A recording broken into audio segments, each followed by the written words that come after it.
Hello everybody, John Gregory here from Theme Park Tribune, bringing you another Orlando area hotel room tour and review. This is the Springhill Suites at the Flamingo Crossings area near Walt Disney World, just west of Disney property. I stayed here for one night in May 2023, paid $145 for that night, that includes the tax, through hotels.com.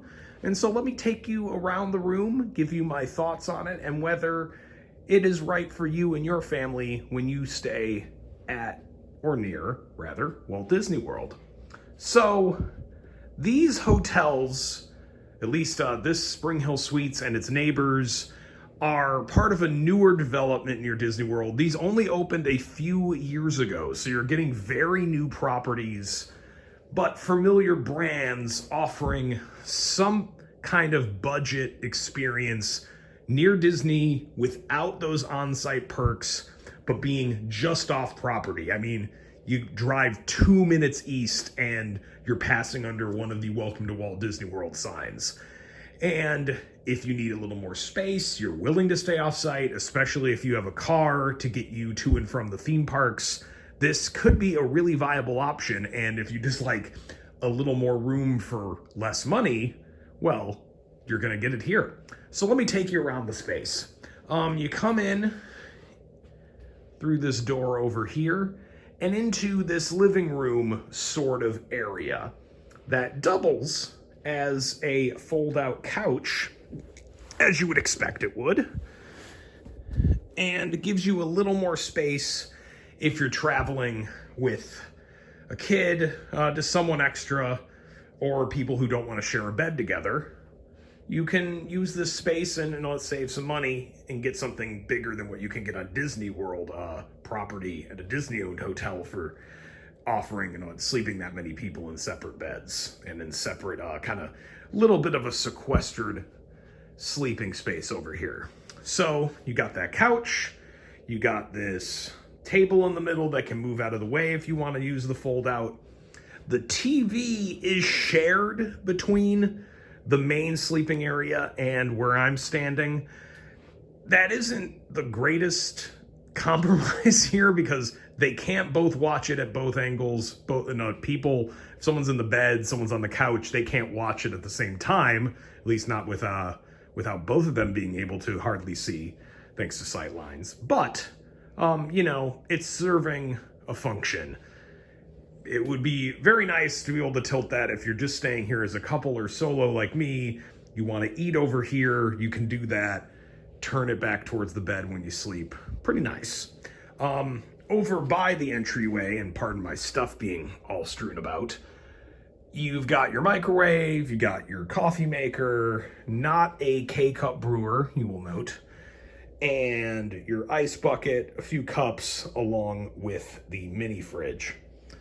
And the other part of this little living space is this rather large desk area.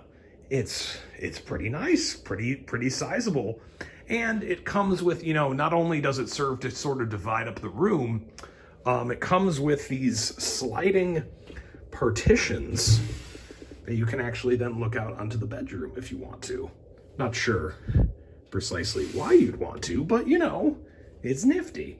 And it also comes with a lot of plugs. You got 1, 2, 3, 4 here, along with a USB plug and a phone, one of 2 in the room. You don't see that much in 2023. Oh, and if you're wondering where you can look at a menu for the bar and restaurant downstairs, it's right above the desk here. So moving along, TV again, that is where your storage is. Got a few drawers there if you want to unload your clothes. And then over here to the king size bed. I took a nap on it earlier. It's comfortable, what you'd expect from a 3-star sort of level here. And then on this nightstand, yeah, you do get some USB plugs there in the clock radio. You get more plugs there, regular plugs, a second phone, like I mentioned, and you also will have reading lights on either side of the bed, convenient for couples, right along there, along the headboard. Ample lighting, as you can see. Let's wander over here to the other edge. No USB plugs over here, just the power outlet. But, you know, that's something. Everyone gets their chargers and their phones near them when they go to sleep. If there's a couple sharing this bed, that's always nice. And this is the closet area. It's unusual, this layout a bit, having the closet over here rather than over by the door, but that's just how they did this room. Your basic stuff, your ironing board and your iron, your hangers. You've already got the extra sheets and pillow that you would need if you want to use the fold out, so that's nice. Don't have to call down to the lobby for that, the front desk. And one thing I should note is the AC unit is over here. That's where the AC is actually coming out, but the control for it is back over here. You can see it just under that lamp right there. And then let's go over and check out the bathroom, because this has some pluses and some minuses for the room. The pluses, big lit up mirror, very modern, very, well put together. You would see this at the same kind of branding for this hotel, the same kind of branded hotel, I should say, if they've really updated recently. So, since you're getting something that was only built a few years ago, you're getting all the modern touches you'd expect. Large sink area. While it just has the one sink, it does have a lot of room to keep all your toiletries and things while you're on vacation. That's pretty nice. Your toilet over here, some more storage underneath, kind of taken up by the stuff that the hotel provides, like the hairdryer and the shower mat and the extra towels. And speaking of the shower, here it is. If you've seen my past reviews, you know I go all in on the shower. That really is important to the hotel experience, and this provided really good water pressure. It's nothing super spectacular, but as long as it's steaming up real nice, getting hot quickly, and providing good water pressure, I'm happy, and that's what this did. As you see, they have the shampoo, conditioner, and body wash in dispensers in the shower. I know some people still prefer the old style of like, oh, I want a bottle to take home. Well, you know what, cheapskates, I like it better this way. It's a little more convenient. So you can just take your, handle it. Bring your own stuff if you really don't want to use it on the wall. I like it when that quality stuff is there for me and I don't have to worry about fumbling with a bottle in there. Anyway, rant over on that one. But the downside of it, I did mention there was a downside to this bathroom, and I think it's the positioning. So check this out. So it's right kind of where in most hotel rooms like a TV would be right here. So what's going to happen in the middle of the night, I suspect, is if you're sharing this bed with your partner, you've got someone else, a child, in the other side of the room, they're going to come in, use this bathroom, and that's going to be this frosted door is not going to block much light at all. So it's going to light up a suddenly dark room, probably disturb your sleep a little bit. And that's not a great thing to happen when you're trying to wake up early to catch, to do rope drop and stuff.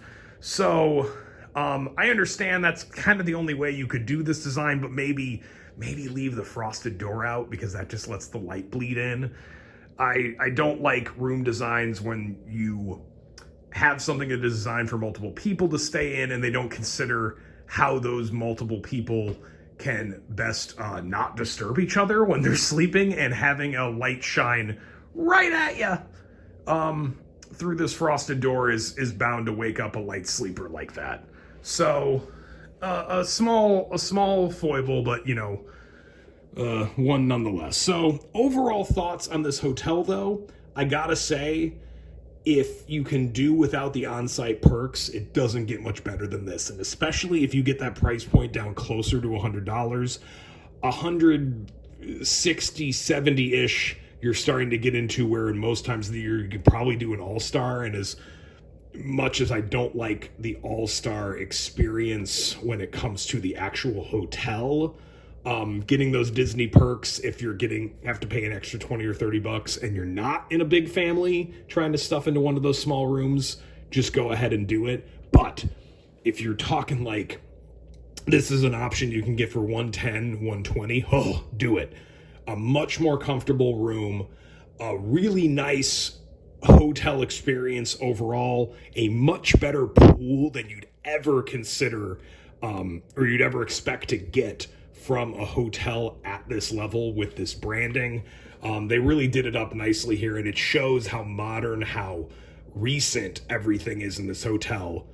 I can't say enough nice things about it. If you're willing to accept giving up those offsite perks, this is one of the best options you can get. You're super close to property, and you're probably going to have a better night's sleep and a little more leg room here than you ever could at Disney World. So that's my thoughts on this Flamingo Crossings area resort, and maybe it's time to start considering some of the other ones around this area, especially if you need one of these mini suite type arrangements like they offer here at Springhill Suites.